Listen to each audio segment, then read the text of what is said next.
Seri buku yang kelima, kejahatan kemanusiaan, kejahatan kehancuran ekologi, ini seperti sila kemanusiaan yang adil dan beradab.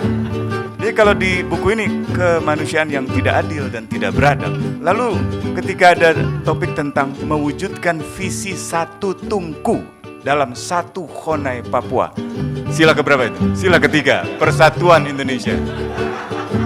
Tapi karena ini pengakuan dosa, isinya bukan persatuan, tapi persatean. Yang dulu dikhawatirkan oleh Muhammad Hatta, janganlah kita ambil Papua, kata Hatta. Kalau kita ambil Papua, kita akan menjadi imperialis baru. Kalau kita paksakan Papua ke Indonesia, maka yang ada bukanlah kita membangun persatuan, tetapi persatean. Saya nggak mau lanjutin soal sate ini, takut lapar. Oke, baik. Selamat siang, Ibu Bapak sekalian. Udah pada lapar ini pasti. Moderatornya sudah makan banyak tadi pagi, jadi dia tenang di bawah acara toh. Sementara kita udah, aduh ini kapan makan ini. Oke, moderator hebat. Ibu Bapak sekalian yang saya hormati, Tuan Markus Haluk yang saya kagumi, Profesor Cahyo dan juga Bu Anti, serta rekan-rekan sekalian. Buku ini buku besar ya. Hari ini kita diajak untuk membahas isi buku ini, lalu mencari solusi, rekomendasi kebijakan. Jadi Ibu Bapak akan disediakan fasilitas akomodasi untuk membahas buku ini selama 2-3 hari ke depan. Oke, ini biar nggak tegang dan nggak lapar. Nah, amnesti akan siapkan. Maksudnya amnesti akan memberikan pengampunan.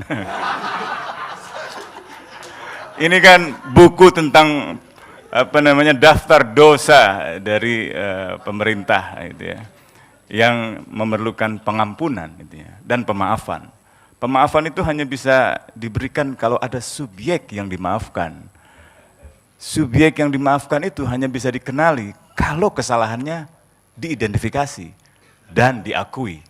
Nah, Tuan Markus sudah mengidentifikasi kesalahan itu. Nah, apakah para pelakunya itu akan mengakui, itu yang kita tunggu. Nah, tapi Ibu Bapak sekalian, ini buku ini karena ada 5, saya jadi terpikir 5 sila itu, Pancasila, pendeta. Jadi ketika tadi semua bicara bersama Tuhan kita menang, wah ini seperti sila kemanusiaan yang ada dalam beradab. Itu seri buku 3. Lalu seri buku yang kelima, kejahatan kemanusiaan, kejahatan kehancuran ekologi, ini seperti sila kemanusiaan yang adil dan beradab. Jadi kalau di buku ini kemanusiaan yang tidak adil dan tidak beradab gitu.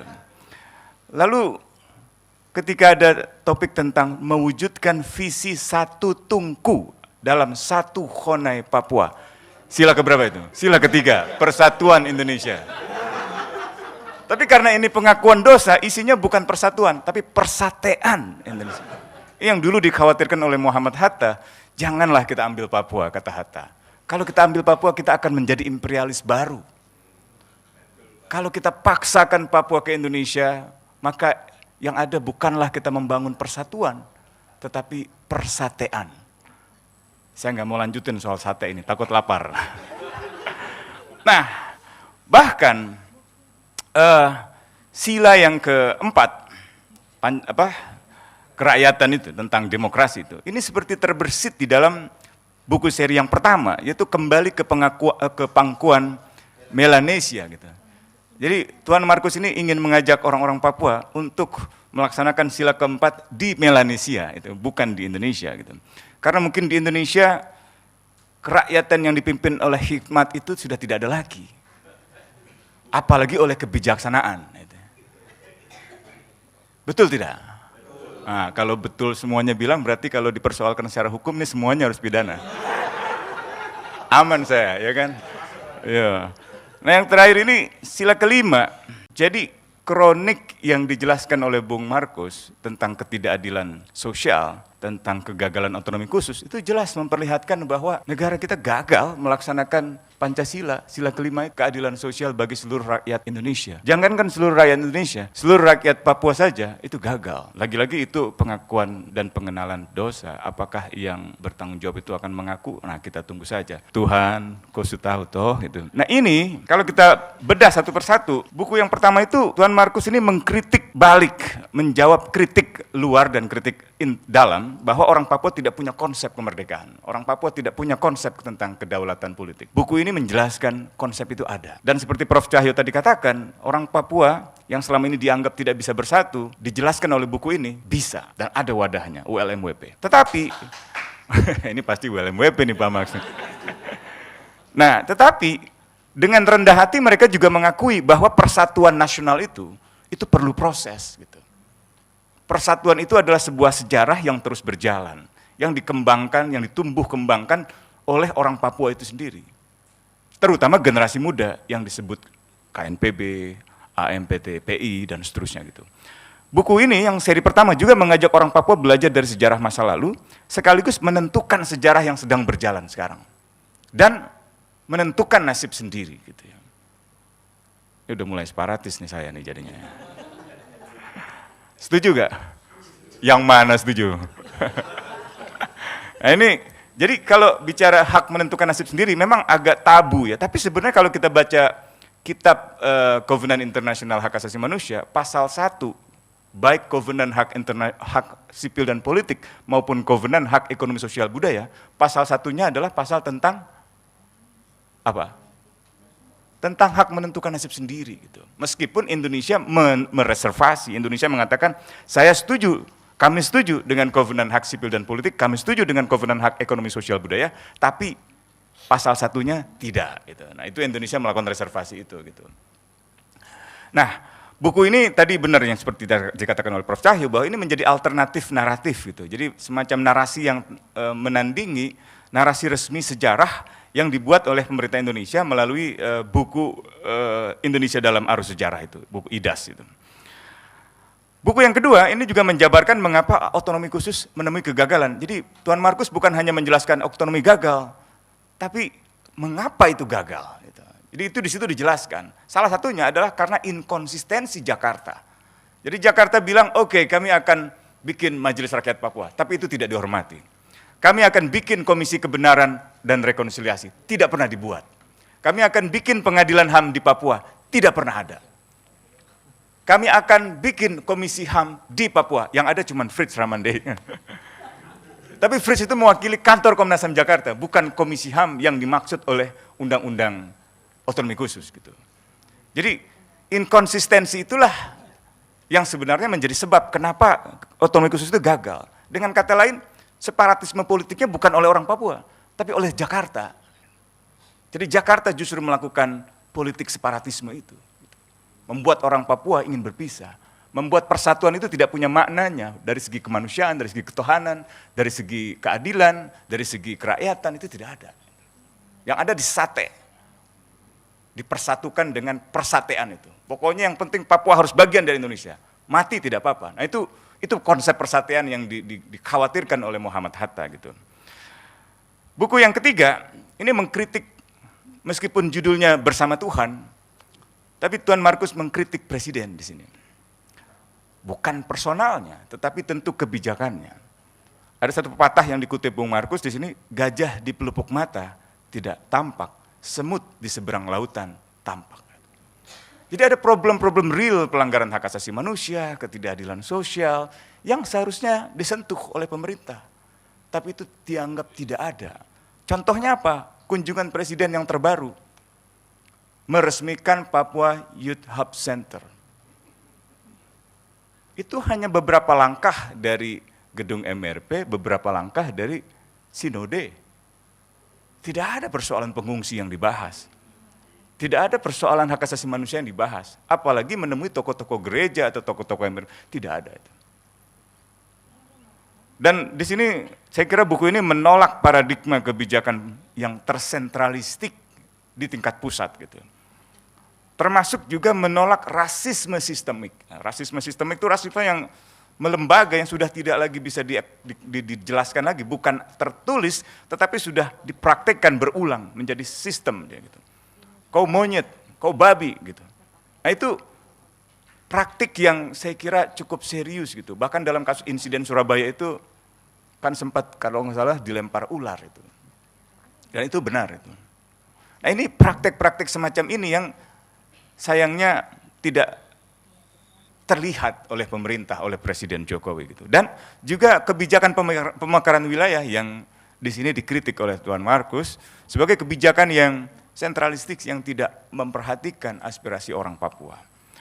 Nah, buku yang keempat tentang mewujudkan visi satu Tungku ini itu menjelaskan rangkaian berbagai pertemuan konsolidasi Asosiasi Mahasiswa Pegunungan Tengah melalui musyawarah, kongres, dan perumusan resolusi-resolusi yang menunjukkan betapa orang Papua itu punya kultur demokratis, punya kultur representasi, punya kultur sila keempat itu, melaksanakan itu di dalam berbagai pengambilan keputusan. Gitu. Termasuk juga menunjukkan akar tradisi perdamaian dari kebijaksanaan orang lokal Papua. Misalnya kalau diambil dari konsep keselamatan dari orang-orang Hubula, gitu. Itu dijelaskan oleh Bung Markus bahwa orang Papua itu tidak bodoh. Di dalam lembah Balim ada banyak kebijaksanaan tentang keselamatan manusia, tentang keselamatan alam yang bisa digunakan untuk membangun tanah Papua yang damai itu. Nah, buku yang kelima ini memotret kehancuran ekologi. Jadi kalau pemerintah sungguh-sungguh di dalam merawat iklim, berkomitmen untuk mengurangi pemanasan global, maka mestinya alam Papua itu dijaga, hutan Papua itu dijaga. Gitu ya. Kalaupun ada, katakanlah pengelolaan sumber daya alam, ya tidak boleh berlebihan. Nah, pengelolaan kekayaan alam yang berlebihan di Papua selama ini, itu salah satunya adalah tambang emas Freeport, yang digarisbawahi secara besar-besaran oleh Bung Markus di sini. Bahkan dijelaskan juga bahwa pihak yang paling meraup keuntungan finansial dari pengerukan kekayaan alam emas di Freeport itu adalah pemerintah pusat, selain memang Freeport itu sendiri. Siapa yang paling rugi? Tadi Bung Markus menjelaskan, anggota TNI yang mati dan rakyat Papua, anggota Polri yang mati dan rakyat Papua. Itu yang paling rugi.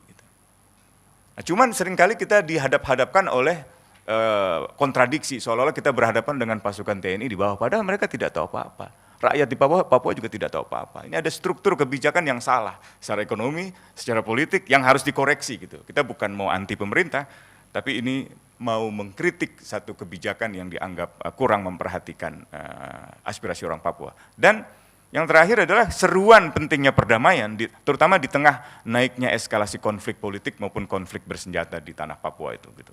Jadi buku ini saya kira memberi sumbangsi besar bagi khasanah keilmuan ya, tentang politik, tentang hak asasi manusia, tentang hukum, tentang demokrasi gitu ya.